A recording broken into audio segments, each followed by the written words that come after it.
Olá pessoal, essa é a aula 2 da nossa série de concurso público. Se você não assistiu a aula 1, eu vou deixar aqui o link, vai aparecer aqui em cima agora, na sua janela do YouTube, o link para você clicar e assistir a primeira aula.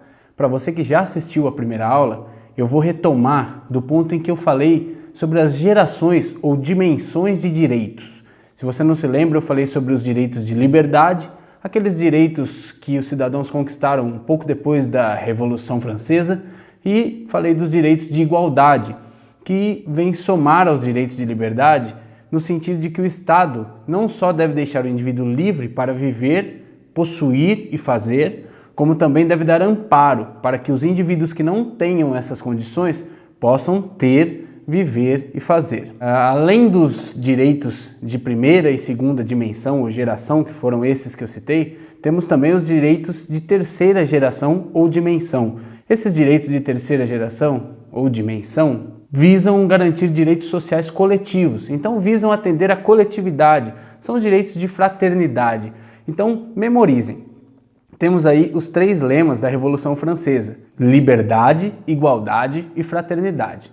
São os 3 lemas postos de forma concreta no dia a dia dos cidadãos e na legislação. Então alguns países escolheram colocar isso em suas constituições. Nosso país é um desses casos. Porém, quando você tem uma Constituição extremamente liberal, ela visa garantir os direitos de liberdade, como a comparação diz, liberal, liberdade.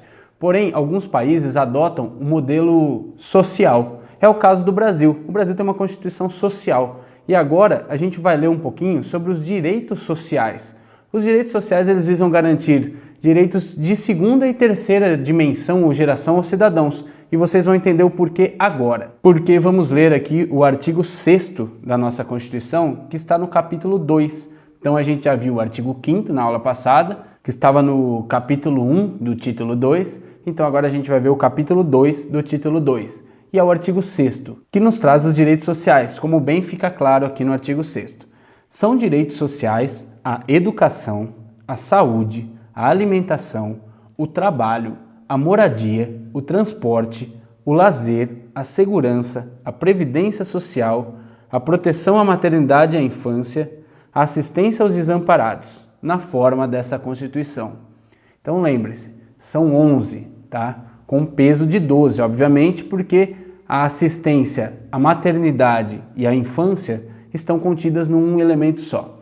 Então você tem aí 11 elementos protegidos pelo artigo 6º. Memorizem, porque pode ser que numa questão de prova, de concurso, eles perguntem exatamente quais são esses dispositivos e tirem 2 ou 3 ali do meio para que vocês se confundam. Então memorizem, né?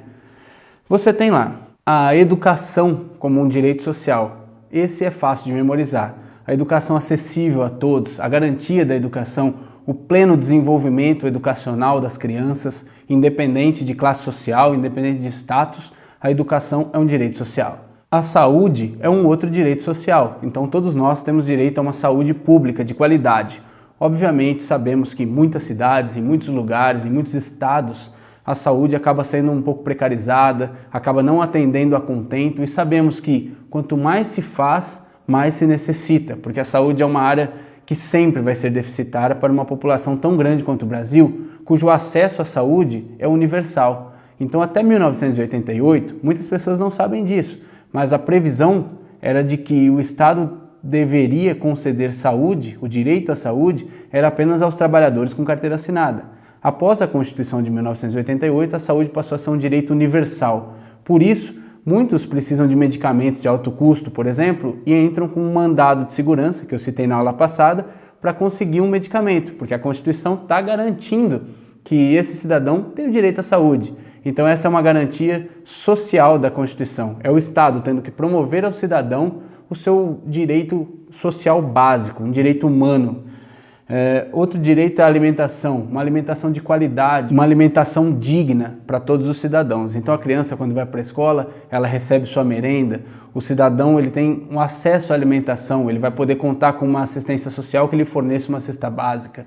Então é um dever do Estado garantir também a alimentação. O trabalho também é um direito social, ele está garantido aí em outros artigos da Constituição. A livre iniciativa, por exemplo, é um dos princípios constitucionais. Então, a partir do momento que você quer montar o seu próprio negócio, quer empreender, a partir do momento que você decide trabalhar em determinada área, a Constituição te garante isso. No artigo 5º, se você leu lá como eu falei, você vai ver que dentro dos incisos é garantido o exercício profissional independente de licença prévia.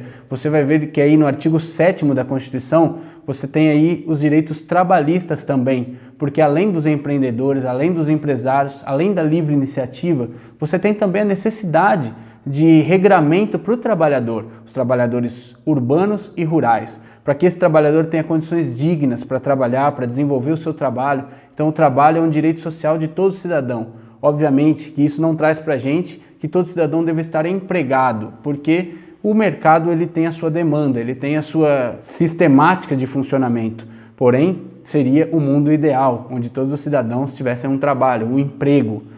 Os que não têm, esse artigo 6º também visa garantir o amparo desses cidadãos, desses trabalhadores, ainda que desempregados. A moradia é um outro direito social garantido no artigo 6º. Então você tem, por exemplo, o Estado tentando viabilizar que todo cidadão tenha a sua casa própria, tenha o seu imóvel, ainda que não seja próprio, mas que ele tenha um local para morar, um abrigo, porque ele tenha condições dignas de sobreviver. O Estado tenta promover isso como os seus recursos lhe possibilitam. Você tem a Caixa Econômica Federal financiando imóveis, você tem o Minha Casa Minha Vida, que é um programa criado. É importante frisar que esse direito à moradia ele só passou a ser previsto como direito social no começo do ano 2000. Anteriormente, no texto original da Constituição, ele ainda não estava previsto, então ele passou a ser um direito social garantido pelo artigo 6º há pouco mais de 15 anos. E além do direito à moradia, temos também o direito ao transporte. Então todo cidadão ele tem o direito de ir e vir, permanecer, como eu mencionei no artigo 5º, porém ele precisa ter uma forma de se locomover até onde ele vai ou de onde ele deseja retornar, então ele precisa ter um meio de transporte digno para ser utilizado. Então as cidades tende a oferecer um transporte público, seja sob forma de concessão, seja sob forma de contratação, mas os municípios precisam oferecer um transporte público de qualidade para os seus cidadãos, para que eles possam se deslocar, para que possam eventualmente trabalhar, ter o acesso à saúde e ter todos os outros direitos garantidos. O direito ao transporte foi o último a ser incluído nesse rol de direitos sociais que eu estou lendo aqui para vocês. Além do direito ao transporte, você também tem o direito ao lazer. O lazer, que os municípios, que o Estado promova aí locais adequados de lazer, uma quadra para prática de esportes, um parque para caminhada, um bosque, um jardim botânico, uma área de integração social. Então é importante que o lazer seja promovido dentro das políticas sociais de cada município, de cada estado e dentro do nosso país. Então o lazer é um direito social também. Outro direito garantido é o direito à segurança. E a gente não está falando simplesmente de segurança pública. Obviamente que isso está incluso, mas o cidadão também tem direito a uma segurança alimentar, tem direito a uma segurança jurídica, tem direito a uma seguridade social. Então a segurança ela vem prevista de maneira ampla. Se você ler um livro de direito constitucional, você vai ver que essa palavra tem um sentido muito mais amplo do que o mero segmento de segurança pública, do que a mera segurança que diz respeito à vida do cidadão. Então é uma segurança muito mais ampla, que diz respeito à qualidade de vida dele. E posteriormente você vai ter também o direito à previdência social. Então o cidadão trabalhou a vida toda, contribuiu, ele vai ter direito aí a se aposentar com garantias, ainda que tentem jogar nossa aposentadoria lá para o fim da vida, mas é preciso que ele tenha um tempo para usufruir do quanto contribuiu com a Previdência em todo esse tempo que trabalhou.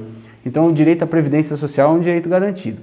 Vocês precisam entender, e talvez isso não caia, dependendo do concurso que você for prestar, mas talvez isso não seja pauta do concurso. Porém, entenda que existem dois regimes de previdência que o trabalhador pode estar sujeito. Então, o primeiro regime é o regime de previdência estatutário. Então, os servidores públicos, aqueles concursados na administração pública direta, eles estão sujeitos a um regime estatutário.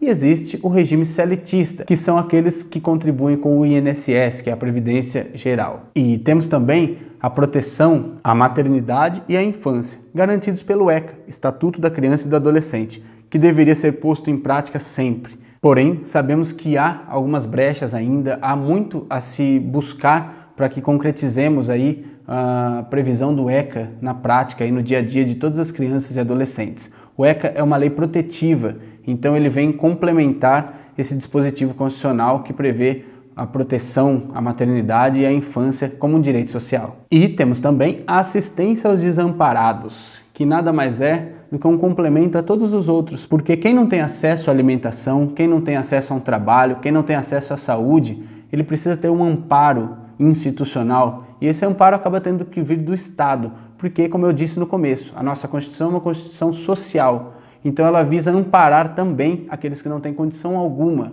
Isso acaba sendo um meio de equilíbrio, porque muitas vezes essa é uma maneira de garantir segurança aos que possuem o restante, entendendo que, muitas vezes, quem nada tem pode ser um risco à própria segurança e estabilidade social. Então é preciso que o Estado venha garantir que essas outras pessoas desamparadas tenham aí um amparo garantido pelo Estado.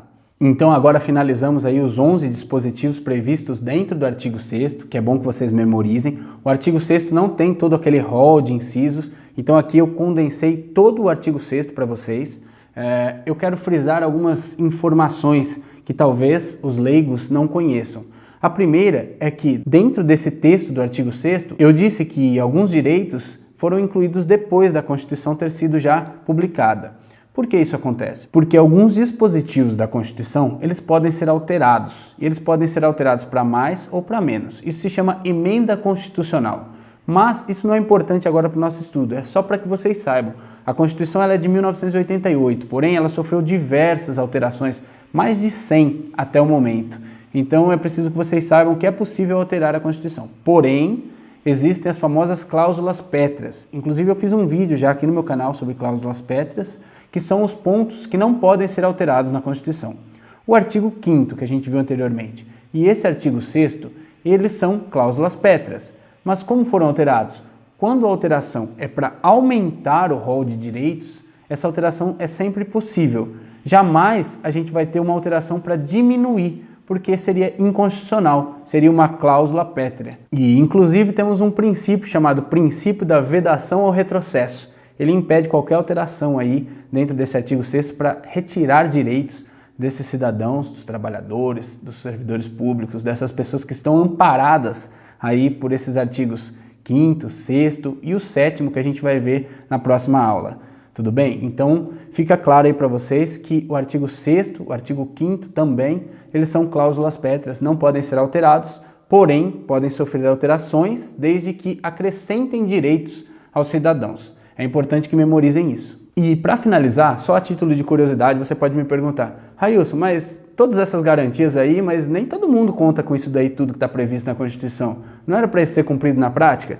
Exatamente, mas a gente tem um princípio que é o princípio da reserva do possível, ou então conhecido como teoria da reserva do possível. Essa teoria nos traz que muitas vezes haverá uma limitação para a concretização plena dessas previsões da Constituição.